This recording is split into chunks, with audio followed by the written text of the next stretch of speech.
Assalamualaikum warahmatullahi wabarakatuh. Perkenalkan, nama saya Qurrata Ayun, NIM 202300320341 dari Fakultas Dakwah dan Komunikasi Islam dari Bimbingan Konseling Islam. Di sini saya akan mempresentasikan review buku guna untuk memenuhi UAS mata kuliah Ilmu Filsafat dari dosen pengampu Pak Bambang Subahari MSI yang berjudul Filsafat Ilmu Sebatas Alat dalam Menemukan Kebenaran. Buku karya Pak Bambang ini sudah lengkap terhadap kata pengantar yang berisi persembahan dan gambar. Selanjutnya, bab 1 pendahuluan yang berisi etimologi dan terminologi filsafat sama sejarah singkat perkembangan filsafat. Etimologi dan terminologi filsafat. Filsafat pada umumnya merupakan suatu disiplin ilmu yang wajib ditempuh bagi setiap mahasiswa pada jenjang strata S1, strata S2, bahkan hingga strata S3. Filsafat bagi mahasiswa S2 dan S3 mungkin sudah tidak perlu dipertanyakan lagi tentang pengertian etimologi dan terminologinya, karena paling tidak mereka lebih mempelajari filsafat ilmu pada masa pendidikan sarjana yang telah mereka lalui sebelumnya. Namun bagi mahasiswa yang baru pertama kali duduk di jenjang S1, istilah filsafat mungkin asing pada saat itu. Alasannya cukup sederhana, karena filsafat tidak diajarkan di bangku SD, SMP maupun SMA. Juga tidak diajarkan di pondok pesantren yang masih berada pada tingkat ibtidaiyah maupun sanawiyah. Maka akan ada beberapa pertanyaan terkait kepada alasan filsafat tidak diajarkan pada siswa. Apakah filsafat begitu rumit untuk diajarkan pada remaja di usia yang masih labil? Ataukah filsafat terlalu bahaya jika dimiliki oleh seseorang yang belum cukup secara akal, sebagaimana yang orang kebanyakan bilang terkait disiplin ilmu ini? Pertanyaan-pertanyaan inilah yang kerap kali muncul dalam benak mahasiswa baru pada mata kuliah filsafat ilmu. Pertanyaan-pertanyaan di atas sebenarnya hal tersebut sangatlah sederhana. Sebagaimana ungkapan pepatah Melayu yang mengatakan tak kenal maka tak sayang maka tak cinta. Stanislaus 2010. Justru ketika kita amati secara seksama, filsafat adalah sebuah alat untuk berpikir, sebagaimana dalam istilah pesantren yang mengatakan ilmu alat untuk dua disiplin ilmu, yaitu nahwu dan shoroh. Pada praktiknya, nahwu dan shoroh bukan ilmu inti yang pasti diterapkan di masyarakat. Namun, tanpa ilmu nahwu dan shoroh, maka santri tidak akan bisa mengartikan dan membaca kitab gundul, lebih menafsirkan Al-Quran. Di dalam Al-Quran memiliki kandungan dan saripati kehidupan yang dibutuhkan santri kelak ketika terjun di masyarakat. Kedudukan ilmu filsafat senada dengan itu. Jika seorang tidak pernah belajar ilmu filsafat, maka ia akan pincang dalam menggunakan akal dan pikirannya di samudra intelektual yang harus mereka jalani di semester 1 sehingga semester 2.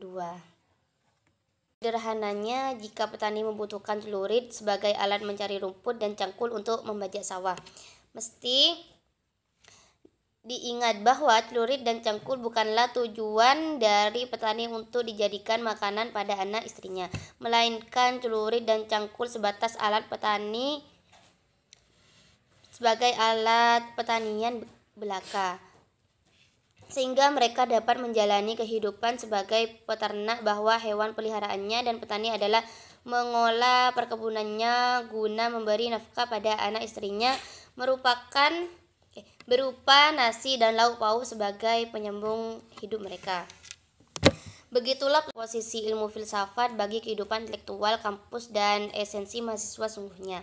Banyak di kalangan mahasiswa yang salah dalam memahami apa itu ilmu filsafat, sehingga filsafat tidak lagi difahami sebagai ilmu alat dalam pembeda dunia akademik, melainkan filsafat dianggap sebagai tujuan dalam mencapai akademik tertinggi. Sehingga hal itulah yang sebenarnya merupakan kesalahan filsafat yang sering dilakukan oleh para mahasiswa dan memahami disiplin ilmu filsafat. Perlulah kiranya penulisan mendefinisikan ilmu filsafat secara etimologi atau yang dikenal dengan pemahaman secara bahasa dan terminologi, atau yang kerap dipahami dengan pemahaman secara istilah. Pemahaman secara etimologi dan terminologi bagi kehidupan akademik sangatlah penting karena tidak banyak mahasiswa yang mampu dalam membuat definisi pada benda-benda yang sebenarnya sangat mereka kenal dan pahami sebelumnya. Adapun sulitnya dalam membuat definisi sesulit masa lalu, Anda yang ingin mengungkapkan perasaan cinta pada teman kelas di masa SMP dulu. Kita melangkah memahami filsafat secara terminologi akan lebih baik ketika kita pahami filsafat secara etimologi terlebih dahulu. Filsafat berasal dari dua suku kata Yunani, yaitu philia dan sophia. Philia artinya cinta dan sophia adalah kebijaksanaan. Cinta dan kebijaksanaan, begitulah mereka bangsa Yunani memberi nama filsafat yang merupakan ilmu paling rumit dan paling tua di muka bumi ini, hingga disebut sebagai induk dari segala macam ilmu pengetahuan. Sementara definisi filsafat secara terminologi, sebagaimana pendapat para ahli mengenai definisi sebagai berikut. Pertama, Pythagoras, filsafat adalah cinta dan kebijaksanaan.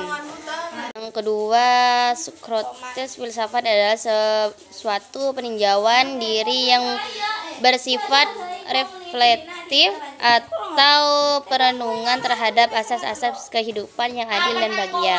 Plato, filsafat adalah ilmu yang mencoba untuk mencapai pengetahuan tentang kebenaran yang sesungguhnya.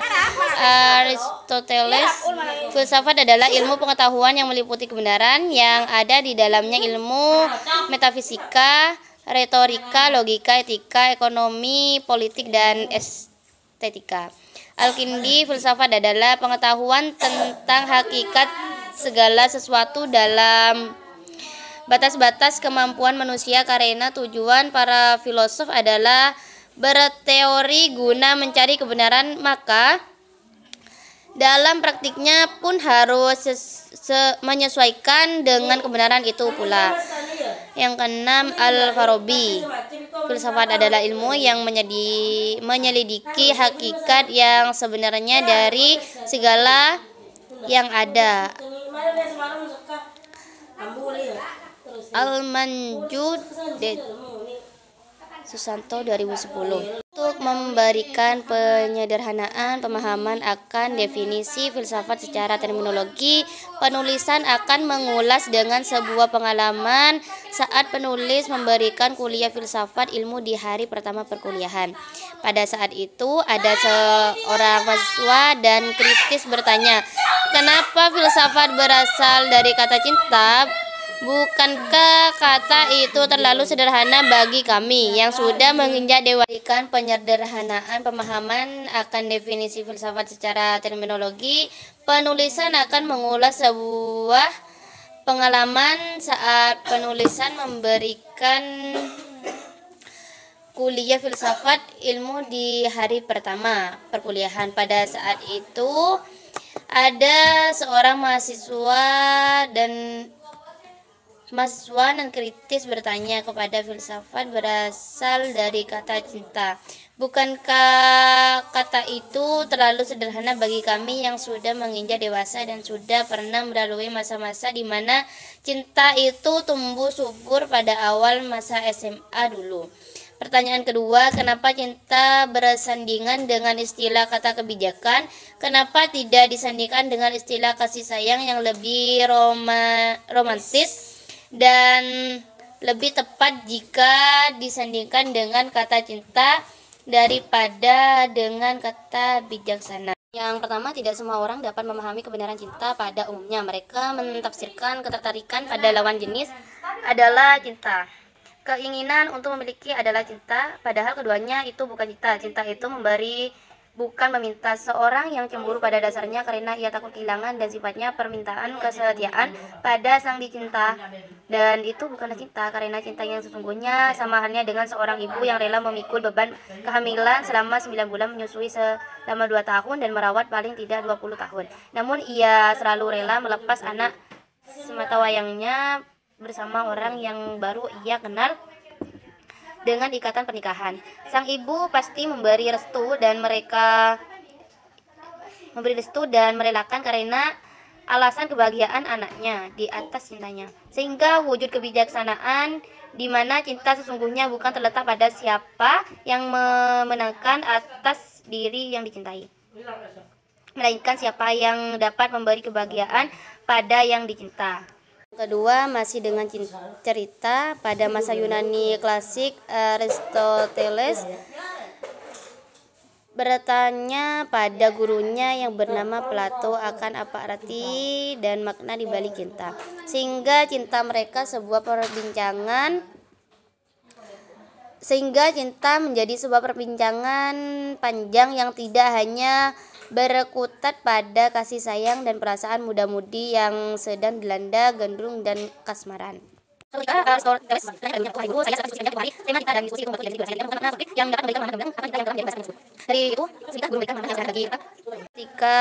Aristoteles bertanya pada gurunya Plato, "Wahai guru yang selepas diskusi panjang tempo hari, tema cinta dan diskusi itu membuatku tidak bisa tidur. Saya tidak menemukan makna konkret yang dapat memberikan pemahaman gamblang akan cinta yang telah menjadi pembahasan panjang tersebut. Dari itu, sudikah guru memberikan pemahaman yang sederhana bagiku tentang apa itu cinta?" Pertanyaan itu gurunya tersenyum lalu berkata kepadanya, "Kalau kamu ingin tahu apa itu cinta, pergilah ke arah matahari terbenam. Di sana ada tanaman bunga, pilihlah lalu petik satu bunga yang paling ideal menurut kamu, dan tunjukkan padaku bunga terindah pilihanmu. Dengan syarat, bunga yang kau pilih adalah bunga yang berada tepat di depanmu, dan jangan sekali-sekali kau menolak atau melangkah ke belakang." Aristoteles pergi meninggalkan gurunya menuju taman bunga dan mencari bunga terindah pilihannya. Tidak jauh dari ia melangkah, ia menemukan bunga melati yang indah rupawan baginya, namun tidak dipetik karena ia berpikir bahwa di depan sana masih akan ada bunga yang lebih indah daripada bunga yang ia lihat saat itu. Sepanjang perjalanan ke depan, ia tidak menemukan bunga yang melebihi keindahan dan keelokan daripada bunga yang ia temukan sebelumnya. Aristoteles merasa kecewa, namun tanpa patah semangat ia terus berjalan hingga ia temukan bunga mawar yang melebihi keindahan daripada bunga melati yang sempat mengetuk hatinya. Aristoteles meyakini bahwa bunga itu adalah bunga terindah, tapi hatinya berisik bahwa akan ada bunga yang lebih indah lagi daripada yang ia lihat saat itu. Aristoteles melanjutkan langkahnya, ia terus berjalan dan meninggalkan bunga mawar terindah yang sempat ia lihat, sehingga sampainya pada ujung taman dan membuatnya pulang dengan tanpa hampa. Aristoteles menghampiri gurunya Plato dengan tangan kosong. Plato pun tersenyum. Ia bertanya, "Kenapa kamu tidak mendapatkan sepucuk bunga pun yang ideal dan bisa kau tunjukkan kepadaku?" Aristoteles menjawab, "Pada awalnya saya telah menemukan bunga melati yang cukup ideal bagi saya. Namun saya melewatinya, kemudian saya menemukan bunga mawar dan saya juga melewatinya. Saya berpikir bahwa di depan sana masih akan ada bunga yang lebih indah daripada yang kutemukan saat itu. Sehingga pikiranku mengatakan sampai ke ujung tanaman dan membuatku kembali dengan tangan hampa seperti ini." Dengan senyum gurunya menjawab, "Itulah cinta." "Ya, itulah yang namanya cinta. Semakin kamu mencari yang sempurna, maka yang sempurna tidak akan pernah kau temukan. itu hanyalah rayuan pikiranmu belaka. Aristoteles mendengar jawaban gurunya tanpa terucap sepatah kata pun, dan ia undur diri dari hadapan gurunya dengan membawa jawaban yang sederhana. Itu juga membawa kecewaan atas kebodohan yang telah ia perbuat kala itu. Keesokan harinya ia kembali dan menemui gurunya. "Hai guru, saya sudah dapat memahami apa itu cinta. Selalu berharap duniawi yang sebenarnya hanyalah sementara." Selanjutnya Aristoteles memberikan pertanyaan yang kedua pada Plato. "Kemarin saya bertanya soal cinta. Sekarang saya akan bertanya perihal pernikahan. Apa itu pernikahan?" Yang kedua dari muridnya, Plato kembali memberikan tugas serupa. "Pergilah ke hutan bambu di ujung sana, Plato. Potonglah bambu yang paling ideal dan bagus menurut kamu, kemudian bawa kemari dan tunjukkan padaku." Mendengar pertanyaan itu, Aristoteles tanpa berkata sepatah kata pun, ia pergi tekad menuju hutan bambu dengan sebuah kapak di tangannya. Pikir untuk tidak dikelabuhi yang kedua kali oleh gurunya, Aristoteles berkomitmen untuk segera mendapatkan pohon bambu yang paling ideal menurut perasaannya. Tidak jauh dari ia melangkah, Aristoteles telah menemukan pohon bambu yang paling ideal baginya. Dalam perasaannya, pohon itu tidak terlalu bagus namun juga tidak terlalu jelek. Baginya pohon bambu itu sudah ideal dan tidak mengecewakan. Kemudian ia melihat dan membawa bambu itu pulang untuk ditunjukkan pada gurunya. Aristoteles yang datang tergopoh-gopoh membawa sebatas bambu. Plato tersenyum dan bertanya pada Aristoteles, "Kenapa kau bawa bambu ini kemari?" Aristoteles menjawab, "Menurut saya bambu ini sudah paling ideal bagi saya. Tidak terlalu jelek dan juga tidak terlalu bagus. Namun menurut saya bambu ini adalah pohon bambu yang paling cocok dalam nurani dan perasaan saya." Menjawab, "Itulah pernikahan. Ya, itulah yang namanya pernikahan, di mana kamu tidak berpikir panjang atas pilihanmu. Bagaimana ia dapat menjadi separuh nafas dalam kehidupan rumah tanggamu? Lalu segera kau temui orang tuanya dan dia halal bagimu." Setidaknya telah mewakili pertanyaan dan pertanyaan para mahasiswa yang memandang filsafat cinta dan kebijaksanaan adalah hal yang remeh. Hakikatnya ia adalah hal yang rumit dan sulit untuk dijelaskan dengan kata-kata. Karena untuk mendefinisikan cinta hanyalah orang yang larut dan tenggelam dalam cinta yang dapat mengartikan kedalaman cinta itu sendiri. Nikmatnya kopi yang larut dalam perpaduan gula, air, dan kopi, maka hanyalah ia yang meneguk secangkir kopi itu yang dapat mendefinisikan kenikmatan kopi. Kemudian orang lain hanya bisa berkomitmen dengan intuisinya masing-masing yang belum tentu memiliki kebenaran jawaban sesungguhnya. Pada bab dan subbab selanjutnya akan banyak membahas tentang cinta masa remaja yang dijadikan sebagai contoh utama dalam menjelaskan teori-teori filsafat yang rumit dan sulit difahami bagi mahasiswa.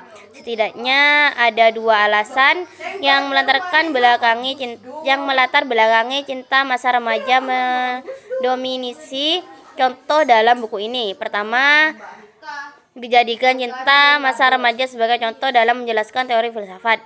Karena pada pembaca mahasiswa dengan kisaran umur 20 tahun, sebagaimana konsep psikosoial development Erikson 1902 sampai 1994, bahwa kehidupan sosial remaja dengan kisaran umur 20 tahun berorientasi pada cinta. Mulai 1975. Pengamatan peneliti bahwa 90% mahasiswa mengalami patah hati, baik cinta yang tak terbalas atau cinta yang terhianati. Adapun sisa 10% adalah mereka mahasiswa yang telah berkeluarga. Tentunya kehidupan mereka justru lebih parah lagi. Kehidupan mereka yang telah berkeluarga selalu diwarnai dengan dialektika cinta, ekonomi, dan kesetiaan. Dengan demikian, ketika teori filsafat dijelaskan dengan contoh cinta, maka akan lebih mudah dipahami karena mereka adalah pelaku cinta dan korban dari cinta itu sendiri. Selanjutnya, sejarah singkat perkembangan filsafat. Bangsa Yunani telah meletakkan batu sejarah pertama bagi perkembangan ilmu pengetahuan dengan berakarnya tradisi berpikir di dunia barat yang berasal dari pemikiran Socrates sekitar abad ke-6. Lantas dikenallah tradisi tersebut dengan pemikiran filsafat barat, Audi 1995. Berpikir bangsa Yunani mula-mula berawal dari pertanyaan dari mana datangnya alam ini, bagaimana kejadiannya, dan kemana tujuannya. Pertanyaan semacam inilah yang selalu menjadi pertanyaan di kalangan pemikiran pra-Socrates, sehingga tidak heran kemudian mereka disebut dengan filsafat alam karena perhatiannya yang begitu besar pada semesta dan seisinya. Hadi Wijono 1980. Pikir filsafat diawali oleh Thales atas ramalannya tentang terjadinya gerhana matahari pada tahun 585 SM. Berdasarkan catatan para astronom tentang permulaan ramalan gerhana matahari yang pernah dilakukan manusia secara ilmiah. Dalam beberapa literasi, kata filosofos mulai dipergunakan oleh Heraklitos 540 sampai 480 SM. Selanjutnya beberapa pendapat yang lain dikatakan bahwa istilah filosofos juga pernah dipakai oleh Pythagoras 580 sampai 500 SM. Para Socrates 469 sampai 399 SM adalah filsuf Yunani yang merupakan salah satu figur paling penting dalam tradisi filosofis barat. Socrates merupakan generasi pertama dari 3 ahli filsafat besar dari Yunani selain Plato dan Aristoteles. Socrates adalah guru Plato, kemudian Plato pada gilirannya menjadi Aristoteles. Dapat diklarifikasikan menjadi 3 era. Yang pertama era filsafat klasik, kedua era filsafat abad pertengahan, dan ketiga era filsafat modern. Adapun penjelasan secara singkat tentang 3 era berdasarkan klarifikasi sejarah perkembangan filsafat barat hingga menjadi salah satu disiplin ilmu yang wajib pahami oleh setiap mahasiswa ialah sebagai berikut. Filsafat klasik. Linz 1972 mengatakan bahwa era filsafat klasik dinominasikan ajaran filsuf Yunani yang berasal dari beberapa murid Socrates seperti Plato yang mendirikan akademik Platonis, kemudian murid Plato Aristoteles yang juga mendirikan sekolah peripatetik. Lain yang dibahas oleh bangsa Yunani ialah metafisika, atomisme, dan monisme, kosmologi, sifat kehidupan yang baik, eudaimonia, kemudian pengetahuan dan sifat akal budi, logos. Kerajaan Romawi, filsafat Yunani juga semakin banyak dibahas dalam bahasa Latin oleh para filsuf Roma seperti Cicero dan Seneca. Era filsafat abad pengetahuan. Era filsafat pada abad pertengahan terjadi pada abad ke-5 sampai 16. Era filsafat abad pertengahan adalah periode setelah jatuhnya Kekaisaran Romawi Barat, kemudian didominasi oleh bangkitnya kekristenisasi sehingga mencerminkan perhatiannya pada teologi. Agama seperti keberadaan dan sifat Tuhan, iman dan akal, metafisika dan masalah kejahatan dibahas dalam periode ini. Beberapa pemikiran utama abad pertengahan seperti St. Augustinus, Thomas Aquinas, Boethius, Anselm, dan Roger Bacon. Filsafat bagi para pemikiran ini dipandang sebagai penyokong untuk teologi, dan karenanya mereka selalu berusaha menyederhanakan filsafat dengan interpretasi terhadap kitab suci. Merupakan penyempurnaan ilmu pengetahuan bidang seni, sains dan teknologi. Penemuan percetakan 1440 Masehi, penemuan benua baru 1492 Masehi oleh Columbus yang memberikan dorongan atas kemajuan ilmu pengetahuan. Kelahiran kembali sastra Inggris, Prancis, dan Spanyol yang diwakili oleh Shakespeare dan Spenser, Rabelais, dan Rothschild. Pada era ini juga adanya penemuan dalam bidang perbintangan oleh Copernicus dan Galileo yang menjadi dasar atas munculnya astronomi modern yang merupakan titik balik pemikiran ilmu filsafat. Hadley 1984 dan Bathiar 2012. Kembangan filsafat pada abad ke-19 dipengaruhi oleh gerakan yang lebih luas yang disebut The Enlightenment, dengan tokoh seperti Hegel dengan idealismenya di Jerman, Kierkegaard dan eksistensialisme, Nietzsche seorang anti-Kristen, J.S. Mill yang mempromosikan utilitarianisme, Karl Marx dengan komunismenya, dan orang Amerika William James. Pada abad 20 setelah menjadi saksi perpecahan antara filsafat analitik dengan filsafat kontinental secara tren filosofis seperti fenomenologi, eksistensialisme, positivisme, logis, pragmatisme, dan linguistik. Namun demikian, bagi perkembangan ilmu pengetahuan di Indonesia merupakan awal dari bangkitnya kaum santri yang mendobrak tabir-tabir metafisika sebagai ilmu ilmiah yang belum pernah terpecahkan dalam mengungkapkan rahasia Al-Quran. Review buku dari saya. Wassalamualaikum warahmatullahi wabarakatuh.